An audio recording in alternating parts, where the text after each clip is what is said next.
kan rong bol tu kan ho tu pa ber kan som don tu ara lal pan tu la yang sela rong bol tu rin lali som min kalau som lal pan lo som ro se lal pa fakin om ro se amen anu la mai United Pentecostal Church North Mizoram District Missions Department in Khompui voi samthum bakuana sirto zana chai gan manga atop zan kan lo thing areng maya anuam kan tile maya kan kham lawa nei le hun te po kan ngang lel deu to maya a chen chuan adar kuwa te lo ri to sia in lo kham tong ti ta ga hlaw ang reng khom maya ma se kan la kham si lawa voi tha khom mai hun tha min pe tu lal pa pakin om ro se amen lom tu soi na tur kan nga chu chu hey cái ni home mission field te po hanin ta ila home mission field te ten dampare pui lampang bial te hu hawa kan nu le kan pa district kan fruai tu te kan pastor rual te le bial department sang le mission sa kan fruai tu te missionary min roi sak tu te le min chan pui tu te zong chunga lom tu soinan han la ma thai ka sia chu chu una parua dika kha vong on zo la asak sak kha voi chawa mi kha ron sale tu re kan so ma Om mission field lami zong le dampare pui bial om mission field lami lo po bru lal pa fakin om lo se amen om mission field ten ko kan ho te ram thim rong bol na chan nem te kan ga ye me mo missionary te kan chongo na sa takin kan missionary ten rong an bola Kofran local le bial department sang ten thok tu te ron tira chu wa chuan chu ga wa kan lom thu lai kan ron sa ani kha en adam te po ron tir le zel tura kan sak na te po ani bokani Isaya bung somruk chang som pani thu pathian tu thiang lim ilongai thang irong bol du lo lam le ram chu an labural don sia chung nam te chu ti chiat lamina no mang pathian ni lalpan kan sa kan mal min som sang ro se irong bol du lo lam le ram chu an labural don sia irong bol du nam le ramcho an boral don mialo atinane lalpa pakinom ro se hallelujah amen lalpa pakinom ro se kan general superintendent in report ape United Pentecostal Church te chu lalpa rong bodu ko san kan ni atiani kamale lalpa pakinom ro se bani luka USA Louisiana in Khompui anaya an thu pui verchu chanchim shashil an top mai ni Pentecost ko ranina an thu pui verchu chanchim shashil hinia kan moto chon ti hiana in siaka the whole gospel to the whole world by the whole church hinia ko vezong sawakala chanchim shafam kim fili United Pentecostal Church in Atum United Pentecostal Church in Atum Fellow UPC member Atum Fellow Tirko Atum Fellow Upa Atum Fellow UPC pastor kan yang dilawang kop mai มานี่ทิลตุ่มเซโลเห็นที่ไงอันเตียงเลย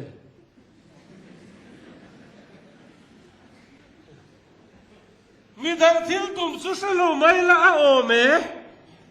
มานี่ทิลตุ่มป้อหันเสียบเหลาซุเอ็งติ้นมาอันติลบังยังไงนะน้องเราไม่ต้องไหม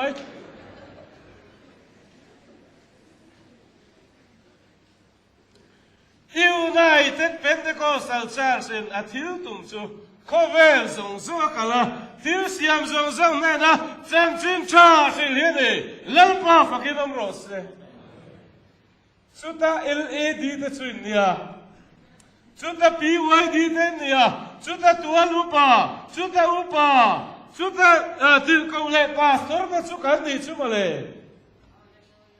Kantil to be Siamuกันทิ้งตัวมีเสียง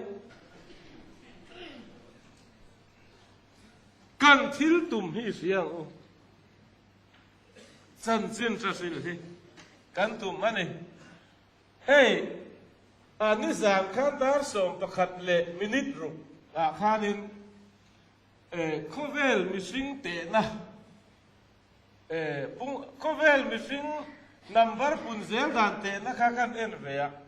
แต่ส่วนสองประคัดเละมินิตรุกข้างกันเอ็นะข้อเวลาเฮียนมิสิงลูกเล่ดิ้งออนสรีมิสันดาสองประคัดเละมินิตรุกจนจูเตนะจูอัฟาร์ซอยใช่ไหมไม่เนี่ยน่าเพียงฮีมิสิงเฮียนปุ่งสักข้อเวลาเฮียนเราจวนขัดทับโดนต่างเสละข้อเวลามิสิงเพียงอะไรเงี้ยอารมณ์สูร์สุ่งเราแต่เฮียนจวนขัดทักเรื่องตัวนี้สุดท้ายจวนอัตเตนะตุนไล่ตรงตะเกียนอัตเตต้นเมตัลนี่ถือแบบไหมยังก็ตาขาดินนิสานดาร์ส่งประคันเลมินิตดูกัดชวนินข้อเวลาเฮียนมิสิง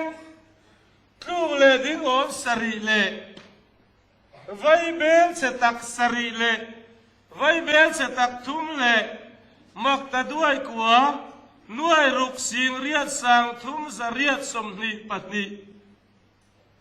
อันนั้นมาตัวน่ะชวนพุ่งเลเจ้าตัวข้อเวลมิสิงสัตสวยฮีชุดที่เชี่ยกันนี่ที่ฮิชุปัตโตเหตุกันนี่อาจารย์ชูอาซาตาเสียไทยเราอิวปีสิเมมบาชุดที่ซาตกันนี่ที่ยังเด็กวันนี้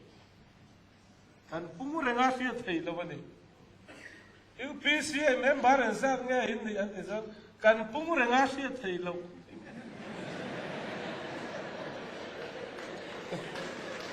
แล้วฟ้าฟังเราเสียกันปุ่งเรื่องแค่นี้กูสันพวกข้าดิ้งเรื่องกันเดียวเรากันเขาจะไปการเข้าตัวป้าเฮียนโตก็สวยงามเลยกัดเสียงเองเวทัดไหมล่ะ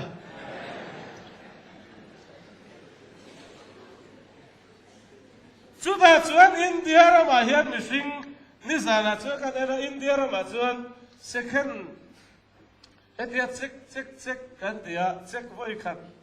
ไว้นี่ไว้ทุ่มเสียละเห็นปะขัดกุ้งเบลอะไรเนี่ยกันเราเชียร์เวลาแต่ส่วนอินเดียเรามาเห็นลูกเล่ดิ้งอ่อนขัดเล่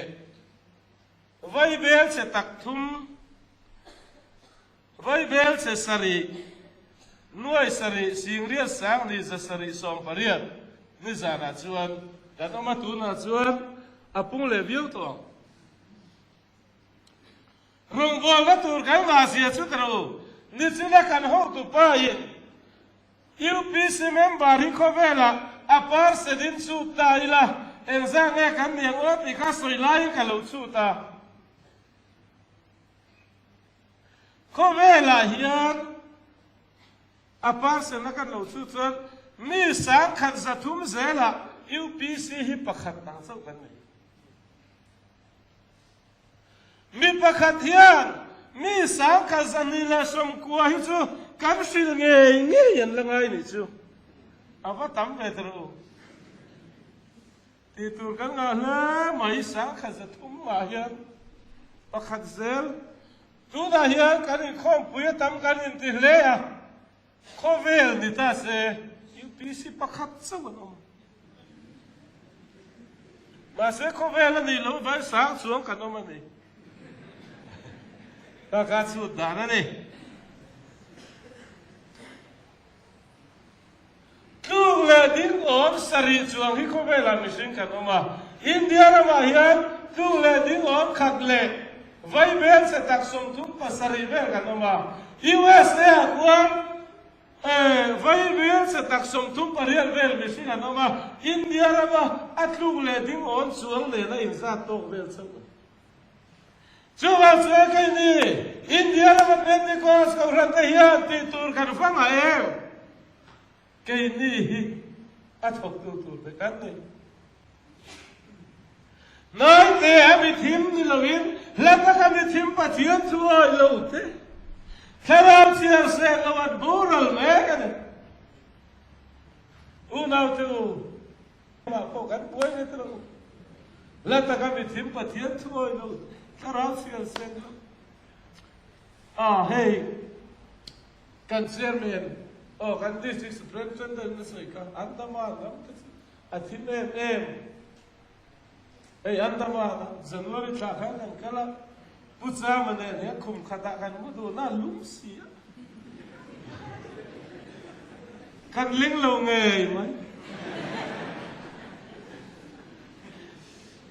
a Lumka, my Andaman, classic life on classic velo.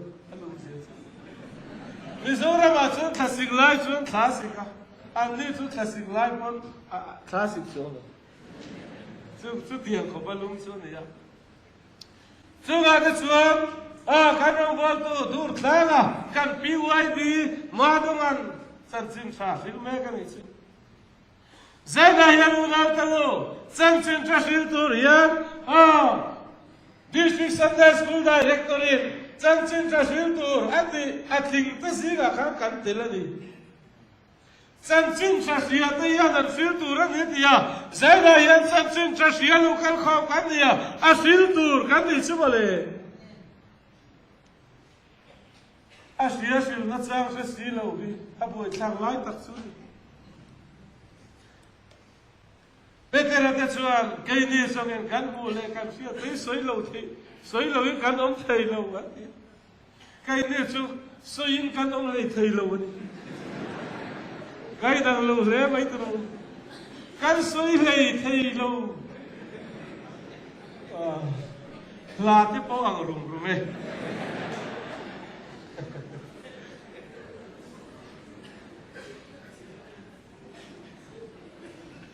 kan missionary nahi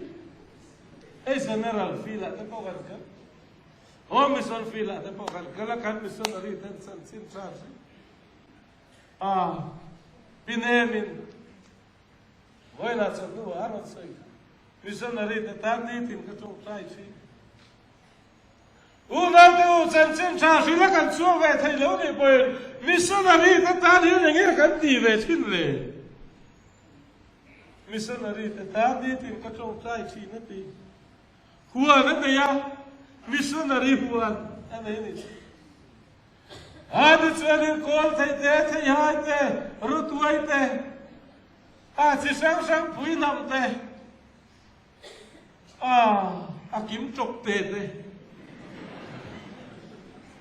missionary te ei mai ka lo wei chi na ka in ta su le ko le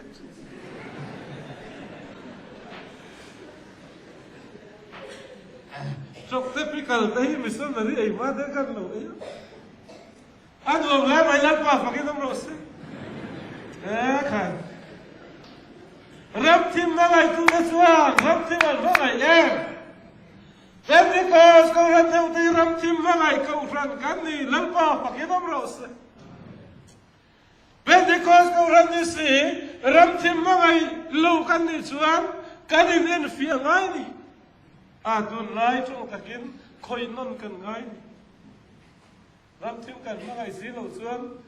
nang ma lo in an fia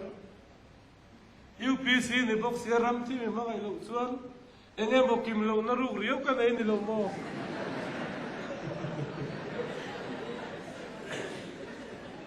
ông về thế nhỉ cần thiếu tùm mất gì à anh ấy ngày tua tiêu ram thím mà ngày nghĩa xí lâu à cùng rê ta cũng ba lâu về to xí cả UPC này bốc xí cả ai mẹ in ti em câu phần đang tất chuan Pentecost câu phần thế ram thím câu phần là mình ngay ram thím mà ngày câu phần là mình ngay anh đi po cắn đi rê cái đi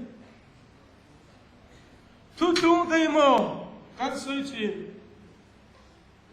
sikula kan lai te po ya kan suy chín à kan zil pi tu te ven lam ya kan miel dang sen kan ve uar ta lo ve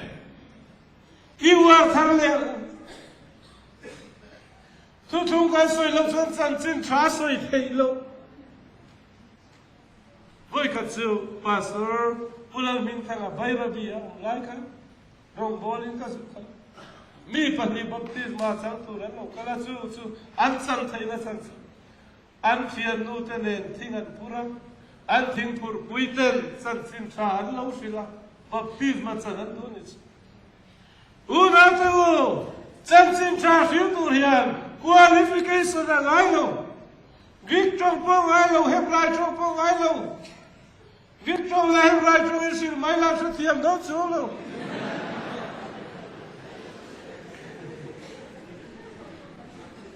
Rura watsun ru chogato, changmara watsun changma chogato, misura watsun misur chogato mai. Kam sa thiam ber. Kai chu sap choga fia so ati hiam misur choga kalau sa fia le so chin. Ka fia so vetat. Chu watsun sin thei lo kan lo in ngai nge. Su rakha iti dai te ni so palar dia su rakha cheng ke kalu do na an bana an tuai ve la alo thei lo re asan su aku ngalon khir tu ra mo tia aku khalon na thaman ni si lo zung te tiat le khin ai cho liền đâu set mai thei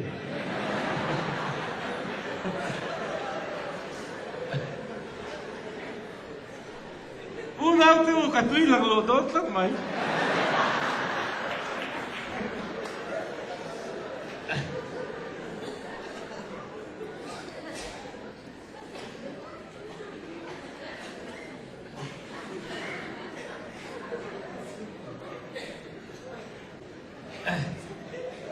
Kan soi du lai tak chu.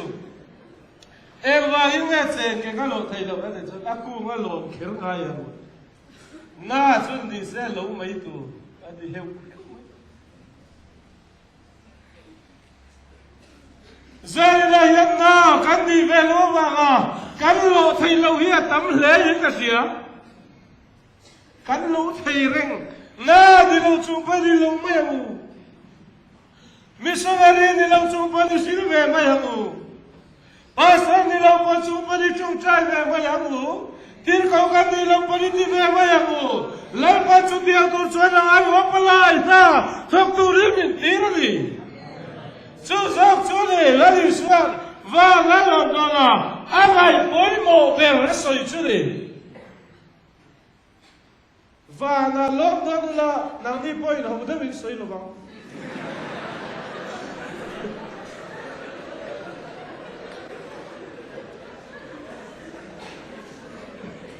poi mo de dia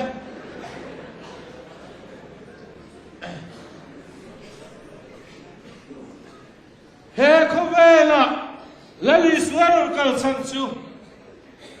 bural te so ga chan dam tu rin mi sing fa pa hi alo kala ni re ga ni tin zakaya ina tuk chua na kil na asoi ni tum kaw ni in Jordan lui ma na so so wa an kai na kaya Jericho kaya tum kaw ni khan Jordan lui Israel rale lam peria ram ve la changin an kai le lu le thak mai ta chuan Zakaya ina Zakaya khan hei pui ku nga tangin a lo chang ve si a Zakaya lo sugro ina ka thleng do na tia ta chuan ina thlenga he ku ve la ron kal san ni bora de so va sang nam turin mi sing fa pa hi lo kala de rega ni lati lalpa paginam ro se lali suwa Krista ku ve la lo kal san chu bora de so va sang nam ta turin chu ngai poi mo per va na lo do na ko chuan ko ve so so ma kalwa thil siam so so re ga chuan chan chen cha hi ro ari ga mo til ma chang chu chan da mi na ma ga ari la ga chu thiam lo chei na ma ga te u na te u riam ga de na chan chen cha shi tu ra mi ruwa da va le lal pa sa ra chu ka chu ma ma ni ani chuan sal te na chuan na tu le min delten min varan nei la kurte lal palu moi kum thu soi turte min tira niti lal pa faginam rose lal pa thalam kan chuam chan nei riam vai de la chan chin cha kam shil na tura nei chumale Indin Sarkar Sunday School Director masoi chan chin cha shil tura ti khan Jerusalem ku chua sang sula ti boxia Masa tharau tia di ban chuan ong khania chuan tin kong te tel di bung khat chang ya da chuan tharau tia lim chuin chuan ong thelu na thil di thai lai la le yang chu di chuan Jerusalem kuate Judai la Samari lam khotina te kol ke khem nei ka tu tu te ni yang ni lal pa fagilam ro se kol kil itu lak takani Kol kila so bakal mate u. Kol kil da lo am ser me.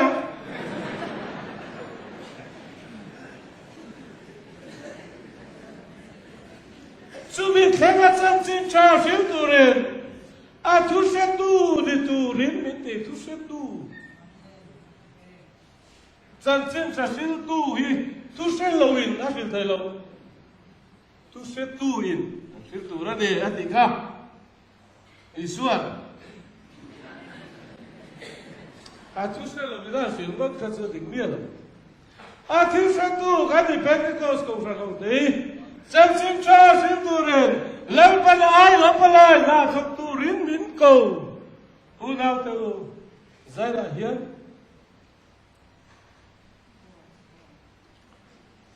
Lal parong bodu lo namle ramsi. Al labur al gor. Lal parang bodu lo ko frang suala tidor atinge ngeyo lal parang bodu lo chung kwa chu aburang ngai dor lal parang bodu chu aburang dor lo hallelujah hallelujah lal parang bodu chung kwa aburang dor lo hallelujah Lal parang boldu chungkua. Lal parang boldu kau salini yang biang. Sa ni le pakhat. Vela tangkani. Mithiam ten. Kove ramni tasel lo warong relchin. United Kingdom kantia. Sudah kopui rupuyan mayoma London kopui niya. Sudah chuanin alan suita enisana pokanin biak inru pui mai zanga kar ani chu Christian bi London kapuya chu biak indaran pon lo biak inru pui mai zanga kar ani ya Mizoram atang te poin sabrama chan chin tra filtur te aroin tirta ekba te kanti chuan lal parong bolaya fil da ro pui da lo ngai tu tak so ka bagin kovel ram ni ta seng lo ro rel tu United Kingdom chu ram te reu te lo ni to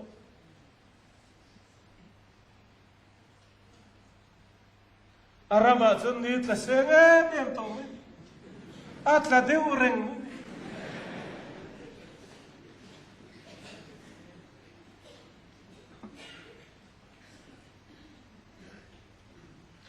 vang chân chín cha ya không về rong pui na lu ngai tua to so chat mai tun ma chuan India rawa ti ponon kala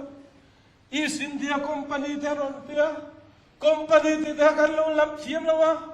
kumpinu sarkar te kan lo tia akum min kan lo tia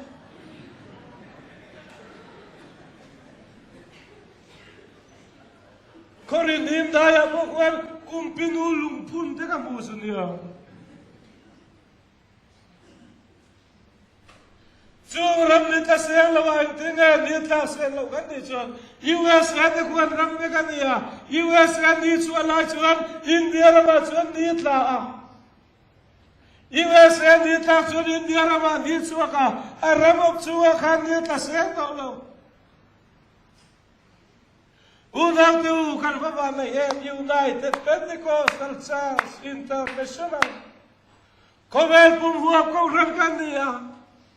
और हम सब लग चितिन चौथिन ही वाला ना बकशा ना कल वरियन तंग सुला हालेलुया और पेंटिकोस को रना यन तंबी को मलवा रब्बी को मलवा चीबी को मलवा और हम सब लग चितिन चौथिन ही मिजोरम आपको हम सब ते पेंटिकोस को रना नहीं थी मिजो को रना नहीं लवा ब्रू को रन पानी लवा चंगा को रन पानी लवा Kasavaya ko rancho United Pentecostal Church International ini sumale. Abaru puye Kovela yan kan ho tu pai na report to kan United Pentecostal Church in Ramalwat sila yan ni ta sen talu Elwane kan ho servaga nila lalpadu sa vagalon da tumin pe Kovel zonga kalula, dilsiam zonga mera chon chai zero utika, tupuya mga karboso izel vagani.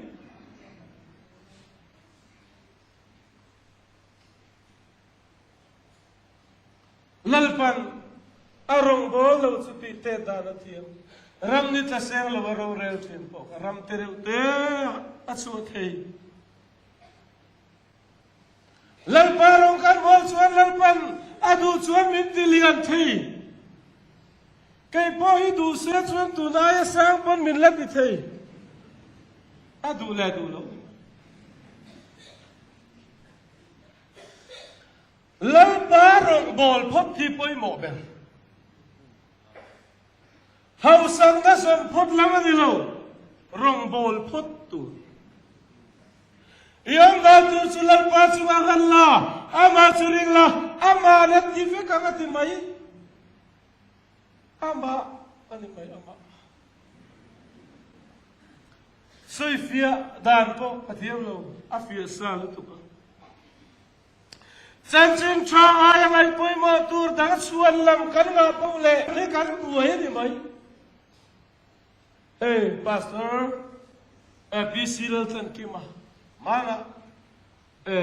WhatsApp group ahian thuron sia ka chu chu ko pakhat ahian ko ran hian lim thei em ta chuanen an sign board a kan chan chin tha hi siru tien tarati an lim thei em du chuan an lo lim ta lo ta chuanen ko ran committee kan en wa ne kan lim to lo ti khang ngai tua ta chuan an thil tar khan ana chan chin tha hi sil ro ti kha sil ro ti chau lo lang to chan chin tha ti kha ni min lo lia lo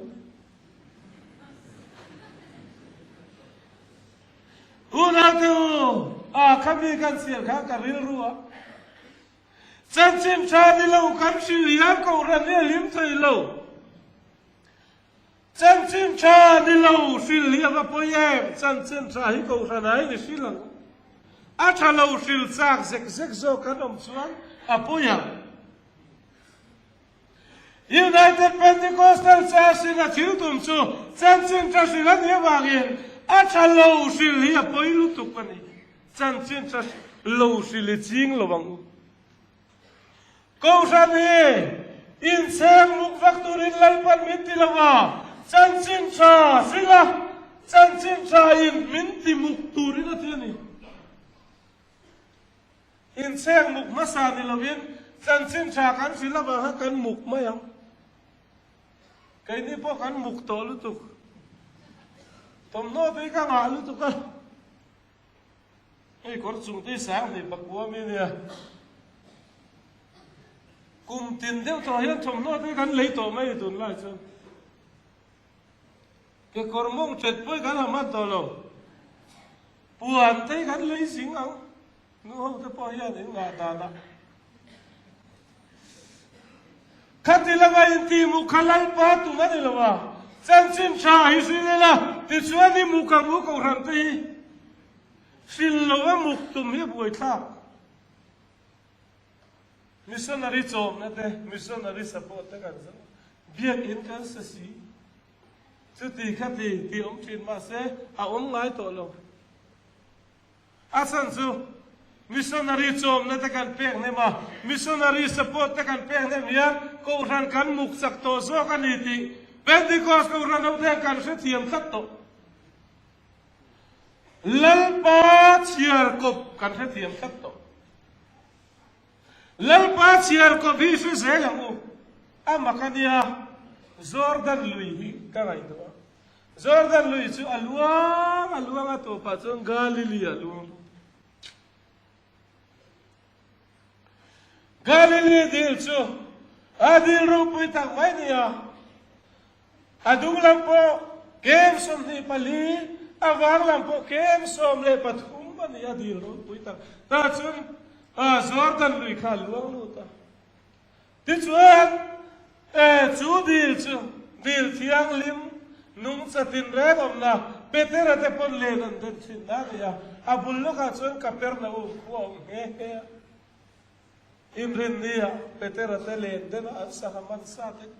an nu puiten Capernaum ko sanga ta kan bazlor pe la duang ma tang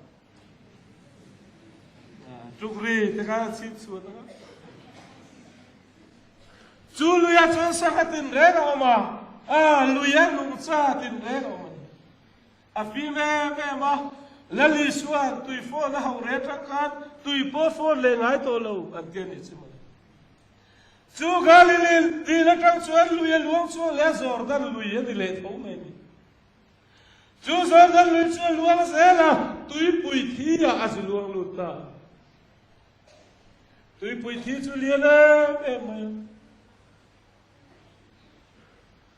mà sẽ tụi bùi thiê trong chuan là luông chuan lẹ to là mà chú tụi bùi thiê chuan nung cha em bao ông thầy lâu em vang nghe cái gì chuan Jordan lùi kha luông chuan to lâu thế này Galilee đi là chuan là luông lu ta luông chuan là Galilee đi là kha nung cha tin ra cái đó mà Galilee đi kha bung sen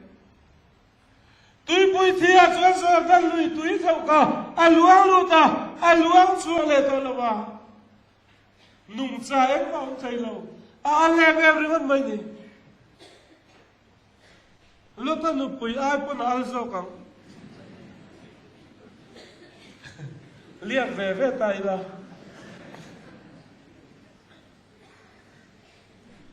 ka soi du lai ta chu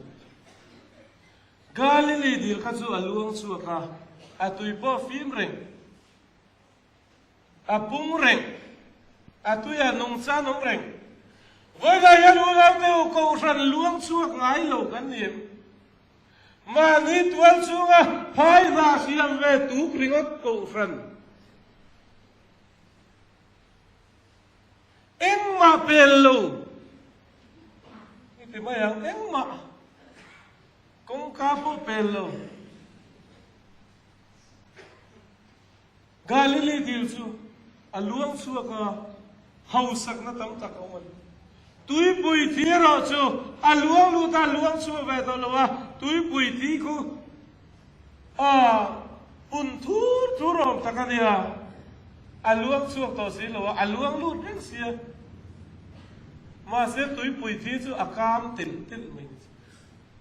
amak le mai tro apathian sier complain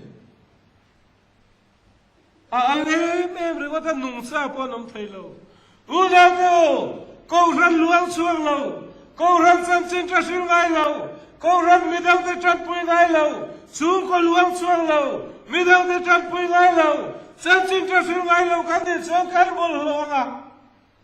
cắn kiếm đến thế lắm